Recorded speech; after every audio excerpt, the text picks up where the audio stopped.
Start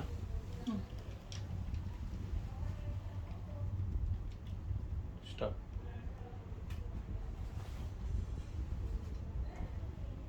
start.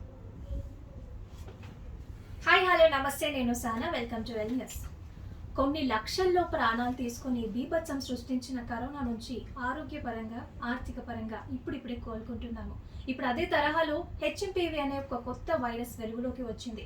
అసలు HMPV అంటే ఏంటి, దాని పూర్తి రూపం ఏంటి, హెచ్ఎంపీవీ అనే పేరు ఎలా వచ్చింది, దీనికి నామకరణం ఎవరు చేస్తారు, ఈ వైరస్ సోకిన వాళ్ళు ఎలాంటి ఆహార నియమాలు పాటించాలి, ఆరోగ్యంగా ఉండడానికి ఎలాంటి జాగ్రత్తలు తీసుకోవాలి అనే పూర్తి వివరాలు తెలియజేయడానికి ప్రస్తుతం మనతో పాటు ఉన్నారు senior orthopaedic surgeon doctor Vijay Bhaskar గారు. నమస్కారం సార్. సార్, ఈ హెచ్ఎంపీవీ వైరస్ అంటే ఏంటి, దీని పూర్తి రూపం ఏంటి? అబ్సల్యూట్లీ. ఈ యొక్క వైరస్ షేప్ చూడండి, మీకు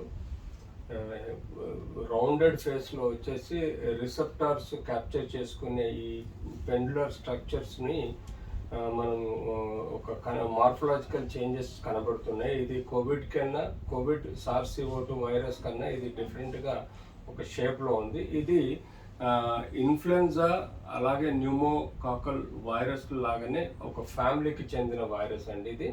దీన్ని హెచ్ఎంపీవీ అన్నది హ్యూమన్ మెటా న్యూమో వైరస్. అంటే ఇది ఒక లంగ్ అండ్ ఒక హ్యూమన్ బీయింగ్కి సంబంధించింది కాబట్టి దీన్ని హెచ్ఎంపీవీ అని పేరు పెట్టడం జరిగింది. ఇది ఆర్ఎన్ఏ వైరస్, ఇది ప్యూర్గా ఆర్ఎన్ఏ వైరస్. సో ఇది ఇప్పుడు చైనా మరియు మనకు జపాన్లో ఎక్కువగా వ్యాప్తి చెందుతున్నది. యూజువల్గా అందరికీ ఒక పెద్ద డౌట్ రావచ్చు, ప్రతి వైరస్ చైనాలో ఎందుకు అవుతుందంటే could be because of animal day by day animal input. ఒక జీవన శైలిలో హ్యూమన్స్ యానిమల్స్ అమెరికాలో చైనాలో ఎక్కువగా ఇంటర్ రిలేట్ అయి ఉంటాయి. అంటే వాళ్ళు తీసుకున్న ఆహారంలో నుంచి మొదలెడితే చేసే రీసెర్చ్ వరకు కూడా ఇంటర్ రిలేటెడ్ యానిమల్స్లో ఉంటాయి. వాళ్ళు గినిపిక్ రీసెర్చ్ ఎక్కువ చేస్తారు. మంకీస్లలో ఎక్కువగా, మ్యామల్స్లలో ఎక్కువగా రీసెర్చ్ చేస్తుంటారు. తద్వారా ఈ యొక్క ఇన్ఫెక్షన్ కొత్త వైరస్ వస్తుందంటే ఇది పాసిబిలిటీ ఆఫ్ త్రూ ద యానిమల్స్నే ఎక్కువ కనబడుతున్నాయి. గబ్బిలాలు కానీ, లేకపోతే మన కోతులు కానీ, లేకపోతే చిన్న ఎలుకలు కానీ, లేకపోతే గినిపిక్స్ కానీ, లేకపోతే ఇతరత్ర మ్యామల్స్ ఏవైతున్నాయో వాటి మీద ఎక్కువగా రీసెర్చ్ చేస్తుంటే కొత్త రకమైన వైరస్ పుట్టడం అనేది ఒక కారణము. రెండోది, వాళ్ళు తీసుకునే ఆహారం ఎక్కువగా నాన్ వెజిటేరియన్ ఉంటుంది చైనాలో. అందులో ముఖ్యంగా మనం తీసుకోలేని యానిమల్స్ని మన ఇండియాలో సౌత్ ఆఫ్రికా, సౌత్ ఏషియన్ కంట్రీస్లలో వీళ్ళు తీసుకునేంత వెరైటీ ఆఫ్ యానిమల్ ఫుడ్ హ్యాబిట్స్లో ఎవరు తీసుకోరు. సో ప్రాబబ్లీ ఈ two things causing the new virus to involve. అంటే యూజువల్గా ఏమవుతుందంటే ఈ వైరస్ కూడా ఒక వైరస్ మనకు అటాక్ చేసిన తర్వాత దాని మీద మనం రీసెర్చ్ చేసి వ్యాక్సిన్ ప్రొడ్యూస్ చేస్తున్నాం. ఆ వ్యాక్సిన్ ప్రొడ్యూస్ చేయగానే ఆ వ్యాక్సిన్ ద్వారా మన బాడీలో యాంటీబాడీస్ పుట్టి ఆ వైరస్ లాంటి యాంటీజెన్ని నాశనం చేస్తున్నాం. సో మరి మరొక్క ఈ వైరస్ ఏం చేస్తుందంటే ఇంకో రూపం దాల్చుకొని మన మీద దాడి చేసే ప్రయత్నం చేస్తుంది. అదే ఈ కొత్త రూపమైన హెచ్ఎంపీవీ వైరస్గా భావించాలి. సో వైరస్ కూడా మన మీద ప్రతిఘటించే సమయంలో కొత్త ఆయుధం రూపంలో కొత్త పేరుగా, అంటే కొత్త స్ట్రెయిన్ కానీ కొత్త జీన్ స్టడీ తోటి అది బయటకు వస్తుంది. కాబట్టి ఇన్ని రకాల కొన్ని లక్షల వైరస్లు మన చుట్టూ తిరుగుతూ ఉంటాయి.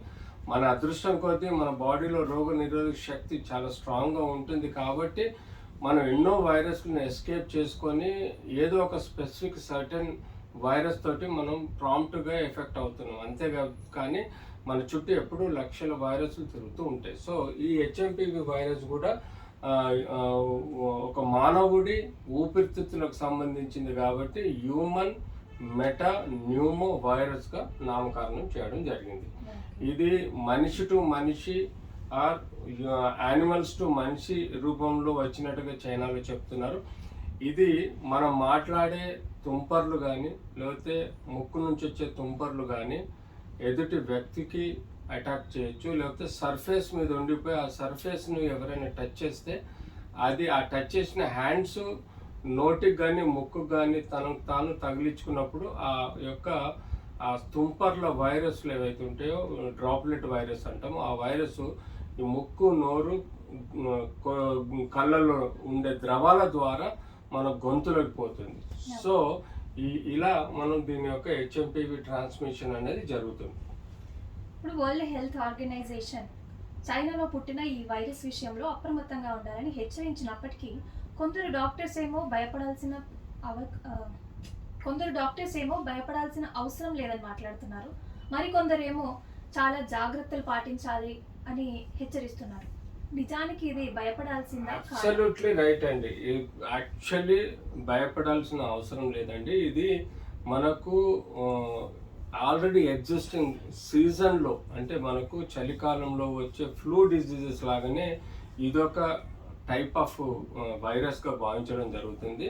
సో మనకు దీని ఇంక్యుబేషన్ పీరియడ్ కూడా 5 to 7 days ఉన్నాయి. 94% వరకు అప్పర్ రెస్పిరేటరీ ఇన్ఫెక్షన్ వస్తుంది. అంటే అప్పర్ రెస్పిరేటరీ అంటే మనకు కళ్ళు, ముక్కు, నోరు నుంచి మనకు గొంతు వరకు అప్పర్ రెస్పిరేటరీ సిస్టమ్ అంటాం. అంటే ఈ సిస్టమ్ వరకు వచ్చి ఈ వైరస్ మన రిసెప్టార్స్ని అటాక్ చేస్తుంది.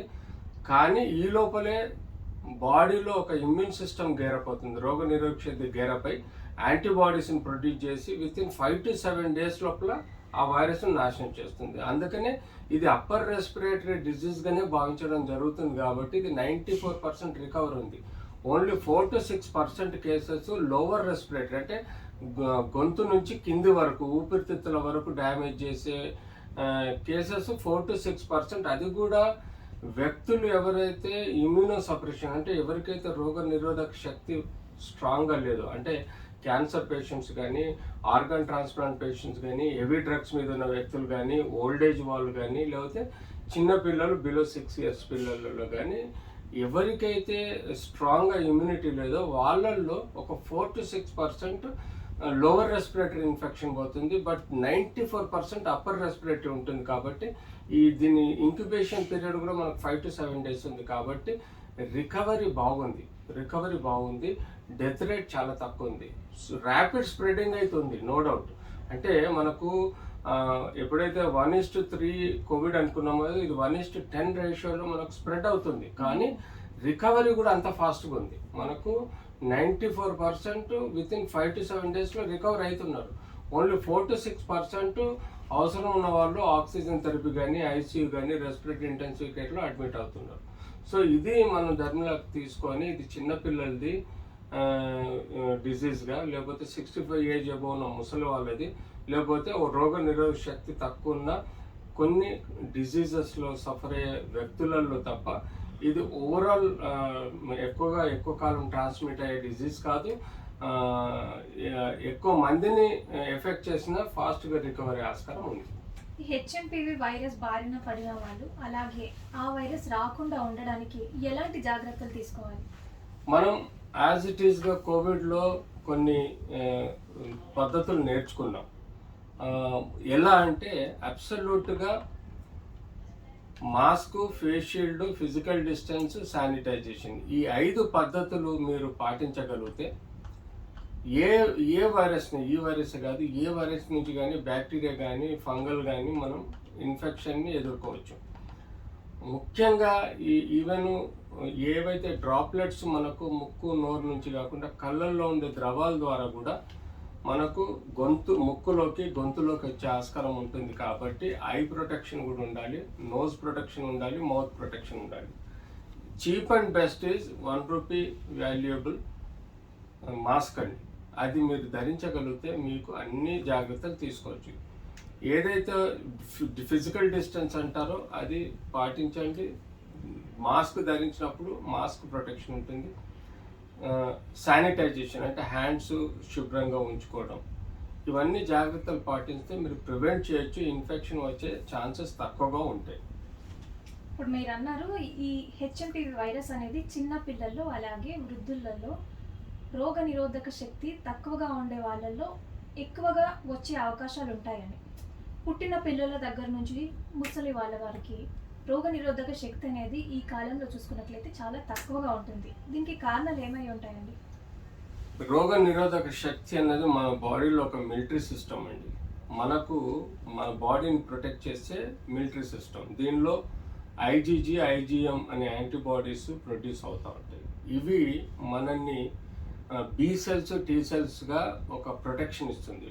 బి సెల్స్ అంటే ర్యాపిడ్ యాక్షన్ ఫోర్స్ లాగా, రిజర్వ్డ్ పోలీస్ లాగా ఉంటుంది. టీ సెల్స్ అంటే ర్యాపిడ్ యాక్షన్ ఫోర్స్ లాగా ఉంటాయి. సో ఈ సెల్స్ ఏం చేస్తాయంటే మనకు ఇమ్మీడియట్లీ ఒక శత్రువు లాంటి యాంటీజెన్ మన బాడీలో వైరస్ ఎంటర్ అయినప్పుడు ఈ యొక్క బి సెల్స్ స్టిమ్యులేట్ అవుతాయి. బి సెల్స్ స్టిమ్యులేట్ అయ్యి మెమరైజ్ సెల్స్ ద్వారా మన బాడీలో టీ సెల్స్ని ప్రొడ్యూస్ చేస్తాయి. ఈ టీ సెల్స్ మనకి ఇమ్మీడియట్లీ ఒక వైరస్ని డ్యామేజ్ చేసే ఆస్కారం ఉంటుంది. సో ఇలా మనకు ఫ్యూచర్లో కూడా సపోజ్ సేమ్ క్యారెక్టరిస్టిక్ సంబంధించిన జీన్స్ స్ట్రెయిన్ సంబంధించిన వైరస్ వచ్చినప్పుడు రిజర్వ్ పోలీస్ లాగా బి సెల్స్, టీ సెల్స్ని ప్రొడ్యూస్ చేసి మరొకసారి అప్పుడు మనల్ని ప్రొటెక్షన్ ఇస్తుంది. అందుకనే మనకు వ్యాక్సిన్స్ 5 సంవత్సరాలు, 10 సంవత్సరాలు, ఈవెన్ జీవితకాలం వరకు కూడా కొన్ని వ్యాక్సిన్స్ మనకు ప్రొటెక్ట్ చేస్తూ ఉంటాయి. సో ఇలాంటి ప్రక్రియ యాంటీబాడీ సిస్టమ్ ప్రక్రియ, ఇమ్యూన్ సిస్టమ్ ఉంది కాబట్టి మనం చాలా వైరస్ నుంచి ఎదుర్కోగలుగుతున్నాం. సో ఈ సిస్టమ్ను మనం గేరప్ చేయాలంటే యూజువల్గా దీనికి మనం తీసుకోవాల్సిన ఆహారం సమృద్ధిగా బ్యాలెన్స్డ్ డైట్ ఉండాల్సిన అవసరం ఉంటుంది. ప్రోటీన్, ఫ్యాట్ అండ్ కార్బోహైడ్రేట్ సమతుల్యంలో తీసుకుంటూ మనకు సఫిషియంట్ ఎలక్ట్రోలైట్స్, విటమిన్స్, అలాగే విటమిన్ డి, కాల్షియం లాంటివి మనకు సమృద్ధిగా బాడీలో ఉన్నప్పుడే మనకు ఈ ఇమ్యూన్ సిస్టమ్ గేరప్ అవుతుంది. Immune system is nothing but body strengthening system అంటాం. సో మన మిలిటరీ సిస్టమ్కి ఎలాగైతే వాళ్ళకి సఫిషియంట్ న్యూట్రిషన్ ఇవ్వడానికి సఫిషియంట్ బ్యాలెన్స్ డైట్ ఇస్తాము, అలాగే మన బాడీలో ఉన్న ఇమ్యూన్ సిస్టమ్ కూడా మనం సఫిషియంట్ బ్యాలెన్స్ డైట్ ఇవ్వాలి. డ్రై ఫ్రూట్స్, గ్రీన్ వెజిటేబుల్స్, రోజు ఒక 1 అవర్ ఎండలో సూర్యరశ్మి ద్వారా పొందే కొలోకాల్సిఫెరాల్, విటమిన్ డిని ప్రొడ్యూస్ చేసుకునే సిస్టమ్ని, అదొక సిస్టమ్ అండి. రోజు బ్యాలెన్స్డ్ ఎక్సర్సైజ్ చేయాలి, స్పిరిచువల్ మెడిటేషన్ చేయాలి, యోగా చేయాలి, అట్లీస్ట్ ఒక 1 అవర్ ఫిజికల్ ఎక్సర్సైజ్ చేయాలి. అన్ని everything in your in activity, human బాడీకి ఏదైతే మన సమృద్ధిగా బలంగా ఉంటుందో దానికి కావాల్సిన physical exercise, mental exercises and spiritual exercises, అలాగే న్యూట్రిషను, కార్బోహైడ్రేటు, ఫ్యాటు అండ్ మనం ప్రోటీన్ సఫిషియెంట్గా తీసుకుంటూ మనం రెగ్యులర్గా ఏవైతే dry fruits, green vegetables, green salads, milk products ఇలాంటి సమృద్ధిగా తీసుకున్నప్పుడే మనకు మన బాడీలో ఉండే ఇమ్యూన్ సిస్టమ్ కూడా స్ట్రెంత్గా ఉంటుంది. దీనికి తోడు చెప్పిన ఎక్సర్సైజెస్ కూడా సమృద్ధిగా రెగ్యులర్గా ఎవ్రీడే చేస్తుంటే మన బాడీలో ఇమ్యూన్ సిస్టమ్ గేరప్ అయి స్ట్రాంగ్గా ఉంటుంది. దీనికి ఈ మధ్య కాలంలో మనకు ట్యాబ్లెట్ రూపంలో కొన్ని వచ్చాయి, పౌడర్ రూపంలో కొన్ని వచ్చాయి, సిరప్ రూపంలో కొన్ని వచ్చాయి. సో అది ఆయుర్వేదిక్ అనుకోండి, హోమియోపతిక్ అనుకోండి, లేకపోతే అలోపతిక్లో కూడా ఈ యొక్క ఇమ్యూన్ బూస్టర్స్ వచ్చినాయి. అవి కూడా వాడుకుంటే తప్పులేదు. బట్ న్యాచురల్గా మీరు ఇళ్లలో తీసుకునే ఆహారం సరిగ్గా తీసుకొని రోజు రెగ్యులర్గా ఎక్సర్సైజ్ చేస్తే దానికి మించిన strengthening for the immune system ఇంకా వేరేది లేదు. ఇప్పుడు ఆహార నియమాలు పాటించినప్పటికీ చాలా మందిలో రోగనిరోధక శక్తి ఎక్కువగా ఉండటం లేదు. దీనికి కారణాలు ఇప్పుడు మందులు వేసి పండించే పంట వల్ల అంటారా? సో కల్తీమయమైపోయింది. ఎవ్రీథింగ్ ఈజ్ కల్తీమయమైపోయింది. తీసుకునే ఆహారము, తీసుకునే పద్ధతులు కూడా అసలు ఒక సరైన పద్ధతులు లేవు. జంక్ ఫుడ్ ఎక్కువ తీసుకుంటున్నారు, ప్రాపర్ బ్యాలెన్స్డ్ డైట్ తీసుకోవట్లేదు, ఒబేసిటీ పెరిగిపోయింది, దాంతో డయాబెటీస్, హైపర్ టెన్షన్ పెరిగిపోయింది వ్యక్తులలో. దానికి తోడు క్యాన్సర్ డిసీజెస్ పెరిగిపోయినాయి అండ్ ఈవెన్ ఆర్గన్ ట్రాన్స్ప్లాంట్స్, లేకపోతే మనము డే టు డే తీసుకునే మెడిసిన్స్లో కూడా అడ్వర్స్ ఎఫెక్ట్స్ అయ్యి మన బాడీలో సిస్టమ్ను డ్యామేజ్ చేస్తుంది. ఎవరైతే క్యాన్సర్ కానీ ఆర్గాన్ ట్రాన్స్ప్లాంట్ కానీ తీసుకునే మందులు మన బాడీలో ఇమ్యూనిటీని సప్రెస్ చేస్తుంది. మన బాడీలో బ్లడ్లో ఉండే లక్షణాలన్నీ డ్యామేజ్ చేస్తుంది. సో ఇవన్నిటి కారణాల వల్ల కూడా మన ఇమ్యూన్ సిస్టమ్ అనేది డ్యామేజ్ అవుతుంది. సెడెంటరీ లైఫ్ ఎక్కువగా అయింది. సిస్టమ్స్, కంప్యూటర్స్, సిట్టింగ్ పోస్చర్స్, ఎండకు ఎక్స్పోజర్ లేకుండా కంటిన్యూస్గా ఇండోర్స్లలో ఉండడము, డైలీ ఎక్సర్సైజ్ చేయకపోవడము, ఫిజికల్గా, మెంటల్గా, స్పిరిచువల్గా మెడిటేషన్ కానీ యోగా కానీ చేయకపోవడము, ప్రాపర్ డైట్ తీసుకోకుండా జంక్ ఫుడ్ తీసుకొని విపరీతమైన ఒబేసిటీ కారణం అవుతుంది. స్మోకు, ఆల్కహాలు, ఇంకా ఇతరత్ర డ్రగ్స్ తీసుకోవటం వల్ల కూడా మన ఇమ్యూన్ సిస్టమ్ అనేది మేజర్గా దెబ్బతింటుంది. అది కనిపెట్టలేని ఒక మానవుడు తను చేసే తప్పును కనిపెట్టలేని పరిస్థితుల్లో తన జీవితకాలాన్ని నడిపిస్తున్నాడు కాబట్టి బాడీలో ఇమ్యూన్ సిస్టమ్ అనేది ఈ మధ్యకాలంలో క్యాన్సర్ డిసీజెస్ మనం తీసుకునే ఆహారం వల్ల మనం ఉండే పద్ధతుల వల్ల కూడా ఎక్కువైపోయినాయి. ఆ క్యాన్సర్ రాగానే దానికి తీసుకునే మందులు ఈ ఇమ్యూన్ సిస్టమ్ని నశింపజేసే విధంగా మందులు వాడాల్సి వస్తుంది. రేడియోథెరపీ ఉంటుంది, కీమోథెరపీ ఉంటుంది. వీటి వల్ల కూడా మనకు బాడీలో ఇమ్యూన్ సిస్టమ్ డ్యామేజ్ చేస్తుంది. సో ఇవన్నీ పరిగణలో తీసుకుంటే ఈ కాలంలో మన ఇమ్యూన్ సిస్టమ్ డ్యామేజ్ అవుతుంది. వీటన్నిటి కారణాలను తెలుసుకోవాల్సిన అవసరం ఉంది. మానవులు వాళ్ళ ప్రక్రియ మార్చుకునే అవసరం ఉంది. బ్యాలెన్స్డ్ డైట్ తీసుకోవాలి, ఎక్సర్సైజ్ చేయాలి, మెడిటేషన్, యోగా చేయాలి, and proper nutrition, sun exposure, sufficient balanced body biochemical యాక్టివిటీని ప్రాపర్గా చూసుకుంటూ ఉంటే తప్పనిసరి పరిస్థితుల్లో ఈ ఇమ్యూన్ సిస్టమ్ బాగుండే ఆస్కారం కూడా ఉంటుంది. ఈ హెచ్ఎంపివి వైరస్కి ట్రీట్మెంట్ ఉందా? మెడిసిన్స్ ఉన్నాయా? హెచ్ఎంపివి వైరస్ అన్నది ఈ మధ్య కాలంలో మనకు జస్ట్ ఒక 2 వీక్స్లో చైనా అండ్ జపాన్ ప్రాంతాలలో మనం చూసుకోవడం తెలుస్తుందండి. దీనికి ట్రీట్మెంట్ ఆల్రెడీ ఉంది. ఎగ్జిస్టింగ్ ఫ్లూకు సంబంధించింది, దగ్గులు, జలుబులు, ఇన్ఫ్లుయెన్జా వైరస్ కానీ లేకపోతే మనకు న్యూమోకాకల్ వైరస్ కానీ ఎలాగైతే మనము రొటీన్గా పిల్లలకి ఈ దగ్గు, జలుబు, ఫ్లూ డిజీజెస్ వస్తున్నాయి, అలాగే మనకు మెడికేషను, జ్వరం వస్తే పారాసిటమాల్ తీసుకోవడము, దగ్గు, తుమ్ములు వస్తే మనం యాంటీ అలర్జిక్స్, యాంటీహిస్టమినిక్స్ తీసుకోవడము, కొంత విటమిన్ సప్లిమెంట్స్, బి కాంప్లెక్స్ కానీ, విటమిన్ డి కానీ, కాల్షియం కానీ తీసుకోవడము సరిపోతుంది. యూజువల్గా వితిన్ 5 to 7 days లోపల ప్రాపర్ కేర్ తీసుకుంటూ కోల్డ్ వెదర్స్కి ఎక్స్పోజ్ కాకుండా, కోల్డ్ వస్తువులు తాగకుండా, తినకుండా బేసిక్ మెడిసిన్స్ వాడి ఇంట్లో జాగ్రత్తగా ఉంటే ఈ యొక్క హెచ్ఎంపివి వైరస్ని అన్ని జలుబు, దగ్గులు, ఫ్లూ డిసీజ్ లాగా కంట్రోల్ చేసుకోవచ్చు. కానీ ఎప్పుడైతే నెగ్లెక్ట్ చేస్తారో, ఎవరికైతే ఇమ్యూనిటీ పవర్ తక్కువ ఉంటుందో వాళ్ళకు లోవర్ రెస్పిరేటరీ ఇన్ఫెక్షన్ వస్తే అది తప్పనిసరి పరిస్థితుల్లో వాళ్ళ ఆక్సిజన్ సాచురేషన్ అంటే ఊపిరితిత్తులు ఎప్పుడైతే ఈ ఇన్ఫెక్షన్ స్ప్రెడ్ అవుతుందో దానికి తోడుగా సిండమిక్ డిజీజ్ అని మనకు ప్యారలల్గా ఏదైనా బ్యాక్టీరియల్ ఇన్ఫెక్షన్ అటాక్ అయినప్పుడు ఊపిరితిత్తులో ఇన్ఫెక్టివ్ నంజు చేరుతుంది. దాన్ని మేము ఇన్ఫ్లమేటరీ ఎడిమా అంటాం. ఆ ఇన్ఫ్లమేటరీ ఎడిమా మన ఊపిరితిత్తుల్లో ఉండే గదులలో అల్వియోలై అంటాం, గదులు ఎక్కడైతే కార్బన్ డైఆక్సైడ్, ఆక్సిజన్ ఎక్స్చేంజ్ చేసుకుంటుందో అక్కడ ఈ యొక్క నంజు ఏదైతే ఉంటుందో ఇన్ఫ్లమేటరీ ఎడిమా అక్కడ క్లాట్స్ లాగా ఏర్పడి ఈ ఎక్స్చేంజ్ సిస్టమ్ను డ్యామేజ్ చేస్తుంది. కాబట్టి మన బాడీలోకి ఆక్సిజన్ రాదు, మన బాడీలో ఉన్న కార్బన్ డైఆక్సైడ్ బయటికి పోదు. సో ఇలాంటి ప్రక్రియ దెబ్బతిన్నప్పుడు మన బాడీలో ఆయాసం పెరుగుతుంది, ఊపిరితిత్తులు ఆడిన పరిస్థితిలో ఉంటుంది. ఆక్సిజన్ సాచురేషన్ 98-100 ఉండాల్సింది 80 వరకు పడిపోయే ప్రమాదం ఉంది. ఇలాంటి సమయాల్లో ఎమర్జెన్సీ బేసిస్లో వారిని రెస్పిరేటరీ ఇంటెన్సివ్ కేర్ యూనిట్లో అడ్మిట్ చేసి వారికి oxygen supplements, certain injections, antiviral అవసరం ఉంటే యాంటీవైరల్ ఇంజెక్షన్స్, ఈ ఇన్ఫ్లమేటరీ ఎడిమా తగ్గడానికి అవసరం ఉంటే స్టెరాయిడ్ ఇవ్వాల్సిన అవసరం ఉంటుంది. సో ఇలా అవసరం ఉంటే యాంటీబయాటిక్ కూడా ఇవ్వాల్సిన అవసరం ఉంటుంది if there is a adjuvant bacterial infection. So మనకి ఇలాంటి కండిషన్స్ మనం ప్రక్రియలో తీసుకొని ప్రాపర్గా మనం ఈ యొక్క ట్రీట్మెంట్ స్టార్ట్ చేయగలుగుతాం. అంటే ఇనిషియల్గా ఫస్ట్ 7 days లోపల మనకు బేసిక్ అప్పర్ రెస్పిరేటరీలో 94% రికవరీ ఉంటుంది. ఓన్లీ 4 to 6% ఎవరైతే లోవర్ రెస్పిరేటరీ ఊపిరితిత్తుల డ్యామేజ్ ఉంటే మాత్రం వాళ్ళని ఇన్పేషెంట్గా అడ్మిట్ చేయాల్సిన అవసరం ఉంటుంది. ఇప్పటి వరకు హెచ్ఎంపివి వైరస్కి మనకు వ్యాక్సిన్ లేదు. కానీ ఈ యొక్క మనం తీసుకున్న న్యూమోకాకల్ వ్యాక్సిన్ కానీ ఇతరత్ర వ్యాక్సిన్స్ ఎవరికైతే పిల్లలలో కానీ ఎవరైనా తీసుకొని ఉంటారో వాళ్ళలో ఒక 29% ప్రొటెక్షన్ ఉంటుంది అని చెప్పేసి మనకు ప్రీవియస్ స్టడీస్ చెప్తున్నాయి. ఎలాగంటే ఎప్పుడైతే ఇదివరకు న్యూమోకాకల్ కానీ ఇన్ఫ్లుయెంజాకు సంబంధించిన వ్యాక్సిన్లు తీసుకున్న పిల్లల్లో కానీ అడల్ట్స్లలో కానీ ఆ బాడీలో ఆ యాంటీబాడీస్ బి సెల్స్ రూపంలో ఉంటాయి.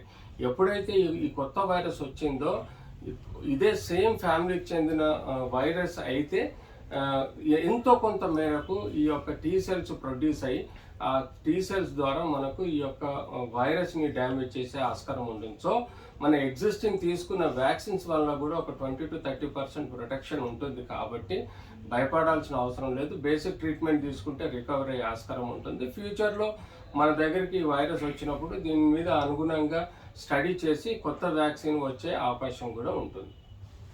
మన మాజీ సీఎం కేసీఆర్ గారు కరోనా విషయంలో భయపడాల్సిన అవసరం లేదు, ఒక పారాసిటమాల్ గోల్ వేసుకుంటే సరిపోతుందని ధైర్యం చెప్పిన తర్వాత భారతదేశంలో జరిగిన పరిణామాలని మనందరం చూసాం. ఇప్పుడు అదే తరహాలో విజృంభిస్తున్న హెచ్ఎంపివి వైరస్కి సేమ్ అలాగే ఒక మెడిసిన్ వేసుకుంటే సరిపోతుందా, లేకపోతే పర్టికులర్లీ ఏదైనా ట్రీట్మెంట్ ఉందా? ఫస్ట్ అండ్ ఫార్మోస్ట్ కేసీఆర్ చేసిన ఏదైతే అసెంబ్లీలో చేశారో అది వాదన కరెక్ట్ కాదండి. అది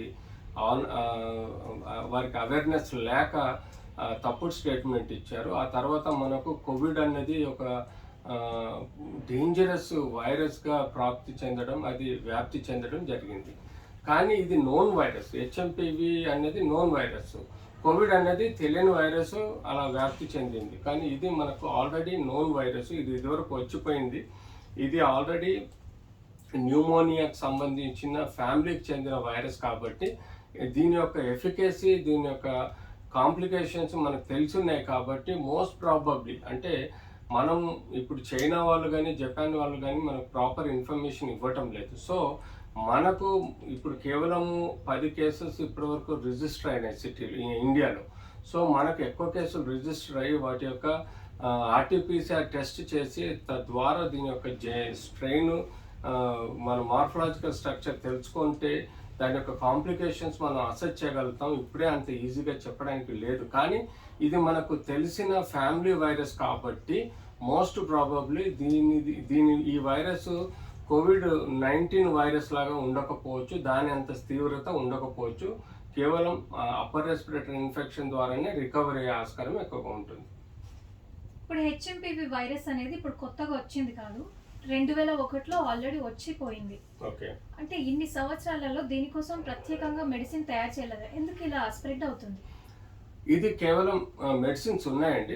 బేసిక్ సైన్స్ అండ్ సిమ్టమ్స్ ప్రకారం దగ్గు మందు, జ్వరానికి జ్వరం మందు ఇవ్వటం వలన రికవరీ కనబడ్డది అప్పుడు. కాబట్టి ఇప్పుడు కూడా ఆ విధంగానే ట్రీట్మెంట్ ఉంది. ఇది WHO, ICMR, DCGA, ministry of health India వాళ్ళు కూడా మనకు చెప్పడం జరిగింది. సో ట్రయల్ ఆఫ్ మెడిసిన్స్లో ఇదివరకు సక్సెస్ఫుల్గా రికవర్ అయ్యారు, బేసిక్ ట్రీట్మెంట్ ఇవ్వడం వల్ల అయ్యారు. కాబట్టి దీనికి స్పెసిఫిక్ యాంటీవైరల్ డ్రగ్ కానీ లేకపోతే స్పెసిఫిక్గా వ్యాక్సిన్ కానీ అవసరం పడలేదు. సో ఇప్పుడు కూడా హోప్స్ ఆఫ్ ద బెస్ట్. మనకు తీసుకున్న వ్యాక్సిన్స్ అన్నా లేకపోతే ఇప్పుడు ఇచ్చే మందుల ద్వారా రికవరీ ఆస్కారం ఉంటుంది. కాబట్టి పెద్దగా భయపడాల్సిన అవసరం కూడా లేదు.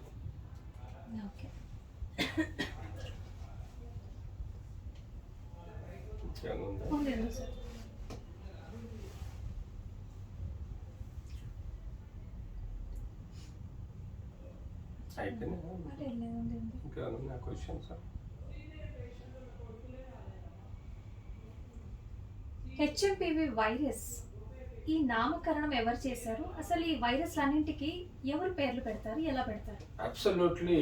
ఎప్పుడైతే కొత్త వైరస్ ఒక ఏరియా, ఒక రీసెర్చ్ ల్యాబ్లో బయటపడుతుందో అక్కడ అది చైనా మోస్ట్ కామన్గా జరుగుతుంది. కాబట్టి చైనా వాళ్ళు దీనికి నామకరణం అన్నది దాని యొక్క మార్ఫలాజికల్ అండ్ ఫిజికల్ ఎఫెక్ట్స్ని బట్టి చెప్తారు.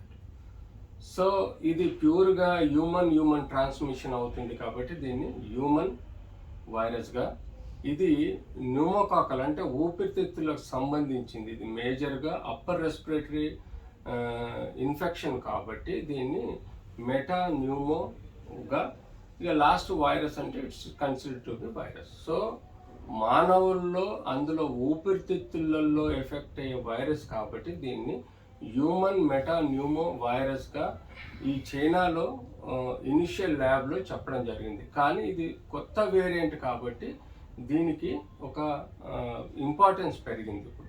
సో అందులో ఇది ఊపిరితిత్తులను డ్యామేజ్ చేస్తుంది కాబట్టి దీనికి ఆ ప్రక్రియలో ఆలోచించడం, అందులో ఇది ఇన్ఫ్లుయెంజా న్యూమోకాకల్ అంటే ఫ్యామిలీకి చెందింది కాబట్టి దాన్ని అలా మనం ఇదివరకు SARS-CoV-2 అని సార్స్ వైరస్ అని వచ్చింది. అది కూడా రెస్పిరేటరీ వైరస్, అది కూడా ఊపిరితిత్తుల్లో, కానీ ఊపిరితిత్తులను ఎక్కువగా డ్యామేజ్ చేసేది. కానీ ఈ వైరస్ కూడా న్యూమోకాకల్ అంటే న్యూమో వైరస్ అంటే ఇది కూడా ఊపిరితిత్తుల్లో కానీ కేవలం అప్పర్ రెస్పిరేటరీ ఎక్కువగా ఎఫెక్ట్ అవుతుంది, లోవర్ రెస్పిరేటరీ తక్కువ అవుతుంది. కాబట్టి ఇలా వీళ్ళు నామకరణం చేయడం, ఇది ఎక్కడైతే ల్యాబ్లో ప్రొడ్యూస్ అవుతుందో అక్కడే సైంటిస్టులు దీనికి నామకరణం చేసి అక్కడ ఉండే ఫెడరల్ సిస్టమ్ ద్వారా ఇది నామకరణం చేయబడుతుంది. ఆ నామకరణం చేసిన తర్వాత ఇది మార్కెట్లోకి చెప్పడం జరుగుతుంది.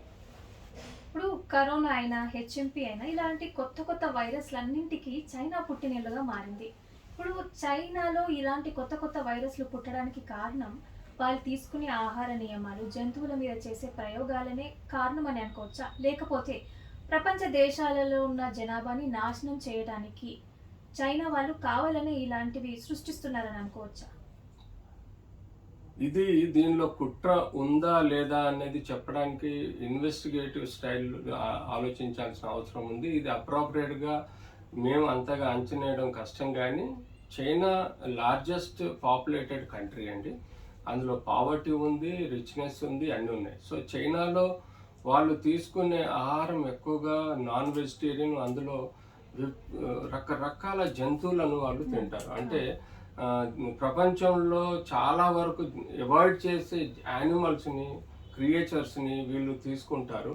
ఒకటి. రెండవది, వీళ్ళు ప్రయోగాలు కూడా విపరీతంగా ప్రయోగాలు చేస్తూ ఉంటారు. అన్ని యానిమల్స్లో, అన్ని మ్యామల్స్లలో చేస్తుంటారు. కాబట్టి ఎక్కడో ఒక చోట, ఎట్లో ఒక సపోజ్ COVID-19 బ్యాట్స్ ద్వారా, వాళ్ళకు బ్యాట్స్ ఇస్ ద మెయిన్ ఆహారం తీసుకునే నియమాలు ఉంటాయి. సో తద్వారా కూడా హ్యూమన్కు ట్రాన్స్మిట్ అవుతుంది. పిగ్స్ ద్వారా హ్యూమన్కు ట్రాన్స్మిట్ అవుతుంది.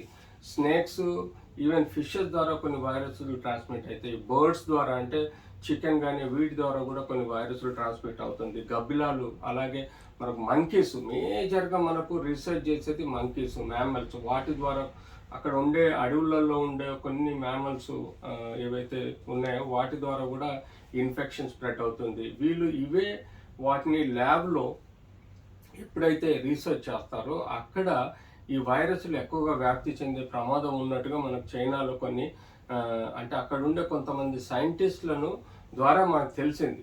సో అక్కడ ఉండే సిస్టమ్ ఎట్లుందంటే గవర్నమెంట్ ఆధిపత్యం ఎక్కువగా ఉంటుంది, ఎవరిని మాట్లాడనివ్వరు. సో మాట్లాడిన వాళ్ళని చంపేస్తారు. ఇలాంటి క్రూరమైన కుట్రలు అక్కడ జరుగుతాయి. కాబట్టి ప్రాబబ్లీ ఇది కుట్రపూరితమా లేకపోతే ఇది అన్ఎక్స్పెక్టెడ్గా చైనాలో పుట్టుతుందా అన్నది చెప్పడానికి కూడా ఇన్వేరియబుల్లీ దీన్ని రీసెర్చ్ చేయాల్సిన అవసరం ఉంది. దీని మీద ఇన్వెస్టిగేషన్ చేయాల్సిన వస్తుంది.